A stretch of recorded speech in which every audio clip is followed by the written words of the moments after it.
29 मई 2026 की रात उत्तराखंड के उत्तरकाशी जिले में स्थित दयारा बुग्याल में सब कुछ सामान्य दिखाई दे रहा था। हजारों फीट की ऊंचाई पर फैले हरे भरे बुग्याल, दूर तक पसरी खामोशी, ठंडी पहाड़ी हवाएं और गोई बेस कैंप में अगले दिन की ट्रैक की तैयारी करते लोग। लेकिन किसी को अंदाजा नहीं था कि कुछ घंटों बाद यही शांत पहाड़ उत्तराखंड के सबसे रहस्यमयी घटना का केंद्र बनने वाले हैं।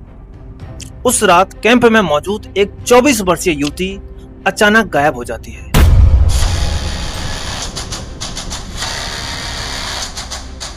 इसके बाद police, SDRF, NDRF, ITBP, dog squads, drones और हेलीकॉप्टर्स की मदद से बड़े पैमाने पर सर्च ऑपरेशन चलाया गया। सैकड़ों लोगों ने कई दिनों तक क्षेत्र को खंगाला, लेकिन अभी तक उस युवती का कोई भी सुराग नहीं मिल पाया।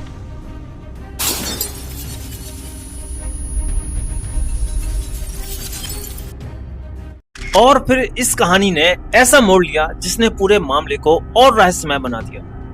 परिवार के अनुसार जब युवती के भाई ने अपने कुल देवता से पूछा कि आखिर वह कहां गई, तो कथित रूप से जवाब मिला, उसे परियां अपने साथ ले गईं। हैरानी की बात यह है कि दयारा बुग्याल से जुड़ी ऐसी कहानियां केवल एक परिवार तक सीमित नहीं है। स्थानीय लोगों के बीच भी वर्षों से यह क्षेत्र परियों का गांव कहलाता रहा है। लेकिन क्या यह केवल एक लोक विश्वास है? क्या यह एक दुर्घटना थी? क्या कोई आपराधिक घटना हुई, या फिर इस मामले में कोई ऐसी कड़ी है जो पीछे छूट गई और जिसे आज तक कोई समझ नहीं पाया? जी हाँ, आज हम बात करेंगे उस युवती की जिसका नाम था बबीता पांडे, जो कि उत्तराखंड के रामनगर की रहने वाली थी और अपने 2 दोस्तों के साथ उत्तरकाशी घूमने आई थी। यात्रा की शुरुआत पूरी तरह से सामान्य थी। रास्ते में तस्वीरें ली गईं, वीडियो बनाए गए और पहाड़ों की खूबसूरती का आनंद लिया गया। रायतल गांव के सीसीटीवी फुटेज में भी बबीता अपने साथियों के साथ सामान्य दिखाई देती है। उपलब्ध जानकारी के अनुसार कहीं कोई तनाव, विवाद या असामान्य व्यवहार नजर नहीं आया। इसके बाद तीनों दयारा बुग्याल ट्रैक रूट की ओर बढ़े और गोई बेस कैंप पहुंचे। कहानी को बेहतर तरीके से समझने के लिए पहले इस पूरे इलाके की भौगोलिक स्थिति को समझते हैं। उत्तराखंड के उत्तरकाशी जिले में स्थित रायतल गांव दयारा बुग्याल ट्रैक का प्रमुख स्टार्टिंग पॉइंट माना जाता है। रायतल गांव समुद्र तल से लगभग 7000 फीट की ऊंचाई पर स्थित है। यहीं से ट्रैकर्स दयारा बुग्याल की ओर अपनी यात्रा शुरू करते हैं। रायतल से दयारा बुग्याल की दूरी लगभग 8 से 10 किलोमीटर है, जिसे तय करने में सामान्यतः 4 से 6 घंटे लगते हैं। इसी मार्ग पर आगे बढ़ते हुए ट्रैकर्स गोई बेस कैंप पहुंचते हैं। यदि आप मानचित्र पर देखें तो रायतल गांव से शुरू होने वाला यह ट्रैक घने जंगलों, खड़ी चढ़ाइयों और खुले बुग्यालों से होकर गुजरता है। बबीता पांडे और उसके साथी भी इसी मार्ग से ट्रैक करते हुए गोई बेस कैंप तक पहुंचे थे। यानी जिस स्थान पर बबीता को आखिरी बार देखा गया वह उत्तरकाशी शहर से लगभग 35 से 40 किलोमीटर दूर ऊंचाई पर स्थित एक दुर्गम पर्वतीय क्षेत्र था। यही कारण है कि यहाँ खोज अभियान चलाना भी बेहद चुनौतीपूर्ण था। आसपास घने जंगल, गहरी ढलानें, ऊंचे घास के मैदान और मौसम के तेजी से बदलते हालात किसी भी जांच और सर्च ऑपरेशन को और अधिक कठिन बना देते हैं। उपलब्ध जानकारी और प्रत्यक्षदर्शियों के बयानों के अनुसार उस रात जब बबीता के दोनों साथी अपने टेंट में सोने के लिए जाने लगे, तब बबीता ने उनसे कहा कि वह कुछ देर बाहर बैठकर रात में पहाड़ों के नजारों का आनंद लेकर सो जाए। इसके बाद उसके साथी टेंट में चले गए। उस समय बेस कैंप क्षेत्र में अन्य टेंट भी लगे हुए थे। कुछ प्रत्यक्षदर्शी बयानों और मीडिया रिपोर्टों के अनुसार बबीता अपने मोबाइल फोन पर तेज आवाज में गाने सुन रही थी। कथित रूप से वहां रुके एक स्कूल ग्रुप के शिक्षक ने उसे देर रात तेज आवाज में गाने ना चलाने और आराम करने की सलाह दी, जिसके बाद वह वहां से चली गई। अगली सुबह जब लोग अपने टेंट से बाहर निकले तब पता चला कि बबीता कैंप में मौजूद नहीं है। शुरुआत में लगा कि वह आसपास टहलने गई होगी, लेकिन समय बीतने के साथ चिंता बढ़ती गई। स्थानीय स्तर पर खोजबीन शुरू हुई और बाद में मामला उत्तराखंड के सबसे बड़े सर्च ऑपरेशन में बदल गया। सबसे हैरान करने वाली बात यह थी कि बबीता के जाने का कोई स्पष्ट निशान तक नहीं मिला। इसके बाद उत्तराखंड सरकार ने बड़े स्तर पर खोज अभियान शुरू किया।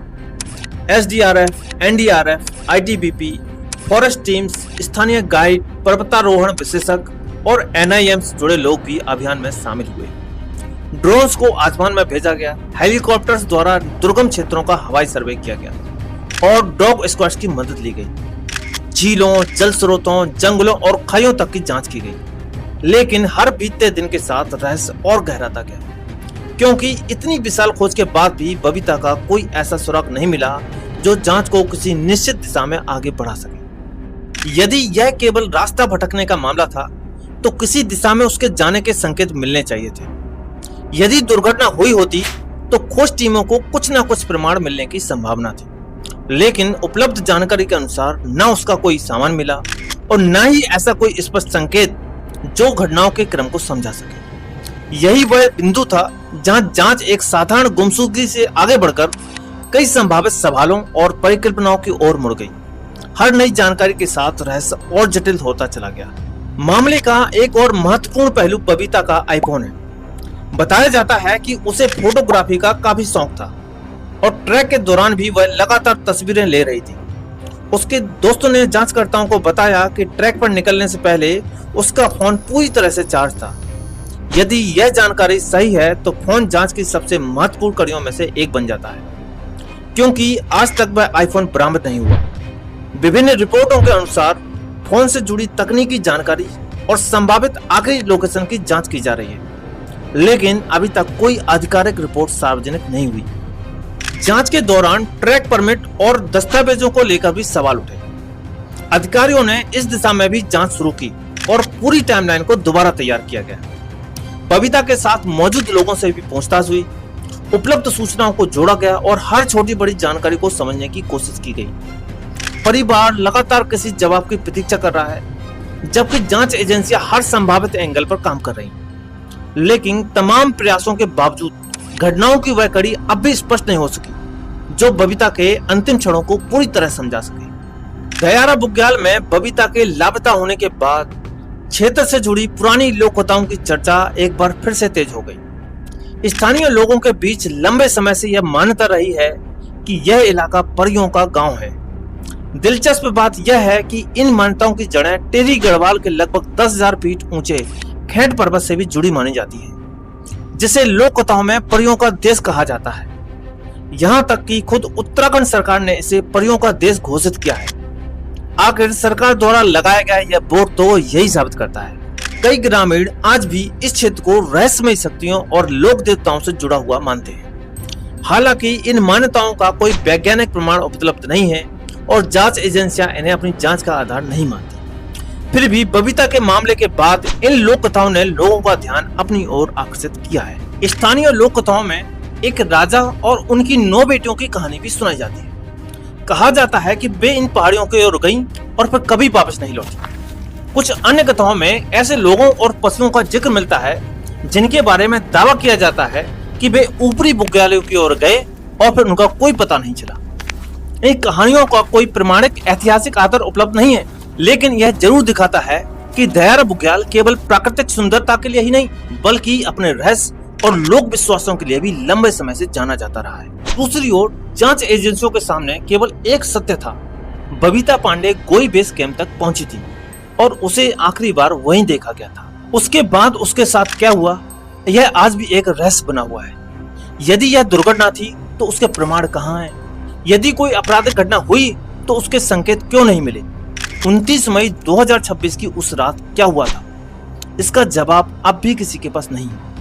आज लगभग 1 महीना होने वाला है और जांच अभी भी जारी है और परिवार को आज भी उम्मीद है कि उनकी बेटी जीवित होगी और एक दिन सुरक्षित घर वापस लौट आएगी।